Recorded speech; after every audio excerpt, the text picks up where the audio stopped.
Cedar Point in Sandusky, Ohio is the roller coaster capital of the world, and today's video I am going to be ranking my top 15, however you want to put it. I'm going to be ranking every coaster that is currently operating at the park, so sadly you will not see Top Thrill Dragster because that was down on my visit to Cedar Point. But overall, I got the chance to actually ride every coaster, including the kiddie coaster Wilderness Run. So today's video, I'm going to be ranking up every coaster at Cedar Point that is open in 2022, so you will not see Top Thrill Dragster. So yeah, let's get into this video. And coming at the number 16 spot, we're going to start off with. Coming at the number 16 spot is Wilderness Run. Wilderness Run is a kiddie coaster that usually need a child to ride, but on Coaster Mania they had it open for ERT, and honestly it was really fun to ride it. But it is just a kiddie coaster and I can't really say much on it. We all joked around with the Triangle Hill gave Death Ejector like Magnums, but overall it's a really fun kids coaster that is definitely worth the time if you're able to ride it at Cedar Point. But coming at the number 14 spot is Woodstock Express, the park's Vekoma Junior Coaster. This Vekoma coaster is actually a pretty fun junior coaster, and I've ridden quite a few of them at this point, that are all pretty much the same exact ride, but what they do offer is a pretty fun experience for families, and honestly I quite enjoyed my ride on it. I found the first helix actually pulls some pretty decent forces, and overall for a family coaster it is pretty fun and I probably would ride it again. But overall for these types of family coasters, they're very fun and it's definitely worth the ride if you're at Cedar Point getting all the coasters. But coming at the number 13 spot is Cedar Creek Mine Ride. This is an aerodynamics mine train. To be honest, I was not really that impressed with this mine train. I thought it was a decent mine train, but overall it really is just a jerky ride with some pretty bad transitions. But overall this is really the only coaster at Cedar Point that I actually really disliked, and I probably would not do Cedar Creek Mine Ride again unless if I was forced to. But then Cedar Creek Mine Ride has a pretty nice helix at the end, and honestly it does look pretty nice. I will say that. I will give it that. It has a pretty nice presentation, and overall I really do like how they actually repainted the track this year. It actually looks pretty good, but overall it's not my favorite attraction. But coming at the number 12 spot is something I think is really underrated at Cedar Point, which is CORKSCREW, the park's aerodynamics looping roller coaster. This aero looper, like Anaconda, is really underrated in my opinion. This coaster has a really good drop if you're in the back row with an amazing ejector airtime hill, just as good as Magnum's Triangle Hills. The vertical loop is pretty nice and forceful, and then the corkscrews themselves, despite they're not the smoothest element, they're actually quite fun in my opinion, on my Zen ride at least. I actually thought this ride was actually pretty good, and honestly I find this ride extremely underrated. I think people hate on this ride way too much in other aero loopers out there, but honestly I have to place it so high, and that's as high as I think I'll ever be able to place CORKSCREW in my opinion. But coming at the number 11 spot is Blue Shriek, the park's wooden roller coaster. This is their only wooden coaster now, and honestly this Woody's actually a lot of fun. This ride has some pretty good moments of airtime, and overall it just feels like an awesome vintage Woody. I love the blue structure, and honestly with the PTC trains it runs, it makes the ride even better. I love the roughness that it has. It isn't the roughest ride, nor is it the smoothest. It has the perfect amount of roughness. I like the airtime this ride gives, and overall Blue Shriek is just a lot of fun when it comes to riding a roller coaster at Cedar Point. But coming at the number 10 spot is Iron Dragon, the park's aerodynamic suspended coaster. This suspended coaster is actually a lot of fun, and I have a blast on it whenever I ride it. I actually got to ride this 3 times while I was at the park, and 2 of those rides were night rides with Grant, and honestly it was an awesome coaster. I really enjoyed this aero suspended coaster. Despite it may be geared towards families, I just love the swinging motion of the cars, and overall you get some awesome views from it, and I really enjoy the ride. I thought the ride had a beautiful setting in the woods, and overall Iron Dragon is an awesome roller coaster with some awesome elements. It's a really smooth coaster as well at the park, and I really enjoy how the ride does run. And honestly the suspended coaster model is one of my favorite aero models out there. But coming at the number 9 spot is Gatekeeper, the park's B&M wing coaster. To be honest, I was a little let down by this B&M wing coaster. This in my opinion is their most forceless B&M coaster in the park. This ride doesn't really pull much forces except for at the bottom of the first drop, which actually pulls some pretty nice positives. But overall the rest of the ride is just a smooth, graceful machine where it goes upside down a few times. The keyhole near misses weren't as good as I thought, but they were still pretty fun. But you know what, that airtime hill actually gave some pretty decent footer airtime, even though it looks like it gets absolutely nothing. But overall I think Cedar Point could have done a little bit better with Gatekeeper, but you know what, it's a fun, unique coaster that the park does have. But coming at the number 8 spot is ROUGAROU, the B&M Forest Coaster. And honestly, I find this one of the underrated roller coasters at this park. This is by far the most underrated B&M. This ride is not rough really at all. The only parts where I experienced headbanging was in the second part of the ride. But then after that, I think the ride's really good. It actually pulls some pretty good forces. The inversions are fun, and I really like the layout. This ride actually has basically a mirrored image of Green Lantern. If Green Lantern had forest trains, I would really like it, and in my opinion, this is what Green Lantern could have been if it had forest trains. It's really good, but overall, I think ROUGAROU is a very underrated attraction at Cedar Point, and it's definitely a must-do when you go back. But coming at the number 7 spot is GEMINI, the Aerodynamics Racing Hybrid Coaster. This aero coaster is so much fun. Like, this is just a pure fun coaster. There's some great moments on this ride. You get the high 5D air turn, the lift toe, and some of the turnarounds. And overall, I just love the racing aspect. But the ride experience itself is also really good. If you're in the back car on both sides, even on the first drop, you get ejector at a time. If you're on the front of the train towards the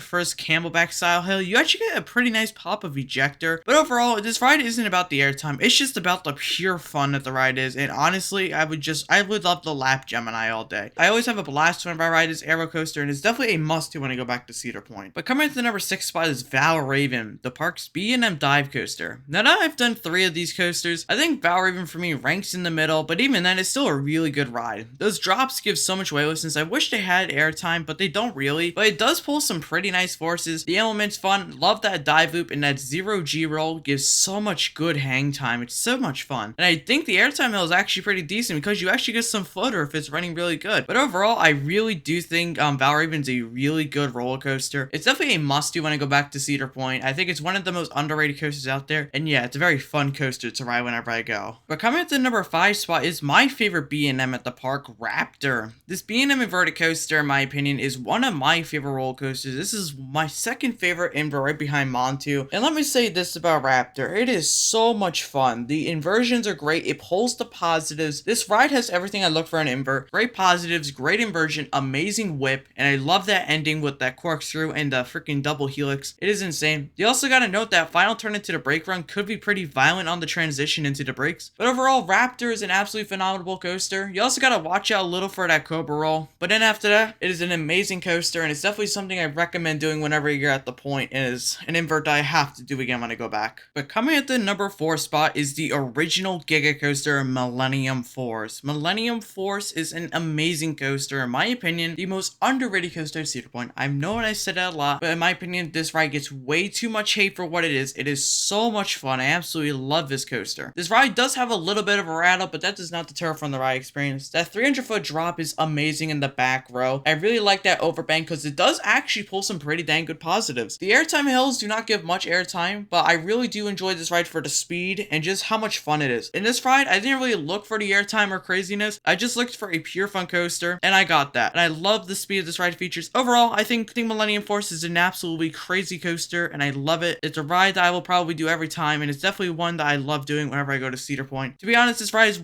the ride I look forward to most whenever I go back. But the number 3 spot's a little controversial. This is MAVERIK, the park's Intimate Blitz coaster. To be honest, this Intimate Blitz coaster is absolutely amazing, but it did not impress me as much as I wanted to. But still, it is an absolute phenomenal coaster. That's why it's in the top 3 for Cedar Point. This coaster delivers so many great positive G-forces throughout that first part of the ride. The airtime isn't the best. There's 2 really good moments, especially at last speed hill. The drop in the back row is one of my favorite first drops in a roller coaster, and I really do like that second launch in the tunnel. To be honest, this ride could be a little bit rough at some points, especially when the headbanging part comes in. Thank God the ride has the shoulder straps and not the hard plastic stuff. But overall, MAVERIK is a fantastic coaster that is a must-do at Cedar Point, and I absolutely love riding it. It's not like I don't like riding it. I really do, actually. It's a really fun roller coaster. But coming at the number 2 spot is the one, the only, the original hypercoaster, MAGNUM-XL 200. The original hypercoaster. It lives up. It still holds up today as one of my favorite roller coasters. For being over 30 years old, this ride is absolutely phenomenal. The ride has crazy airtime, and if you can ride this ride trimless at night, it is a whole different ride. It changes the ride completely. On those last run of airtime hills, even on some of the less triangle ones after the turnaround, you're still getting flung out of your seat, and on those final run of triangle hills, if you're in the magic seat, you can physically almost stand up. That's how minimal realistic that lap bar is. It is crazy. Honestly, I love MAGNUM-XL 200. I really debated about moving it above Maverick, but I decided to just because I thought of how good I remember this ride was, and it's absolutely phenomenal. Really love Magnum. Wish it was my home park hypercoaster, but it isn't. But overall, MAGNUM-XL 200 is a phenomenal coaster. And finally, coming at the number 1 spot is the one, the only Steel Vengeance. The number 1 coaster at Cedar Point, and in my opinion, the best coaster by RMC. This coaster is absolutely insane, and I absolutely love this ride. This ride has everything, in my opinion, that does a coaster perfect. Airtime, inversions, intensity. It has everything that I look for in a roller coaster, out of control feeling, you name it, anything. This ride isn't the most themed like other RMCs, but I really do appreciate this whole ride. This ride is so much fun, and I really love it. Sits right along Lake Erie, beautiful views on the lift hill, the airtime's insane. There's so many crazy airtime moments. The most underrated moment of airtime on this ride, in my opinion, is the top hat element, and then my favorite, of course, is the Outer Bank turn. This ride has so many great moments of airtime, including getting to ride this anywhere. Sitting anywhere on the train really is absolutely amazing. But overall, Steel Vengeance is my number 1 coaster and will probably remain my number 1 coaster for a very long time. So that is going to do it for today's video and me ranking all the coasters currently operating at Cedar Point. Now, no doubt when Top Thrill Dragster reopen and Cedar Point gets their next roller coaster, this list will definitely change. When I head back to the park, there's guaranteed spots we switched around and all that. But tell me how you guys like the ranking, and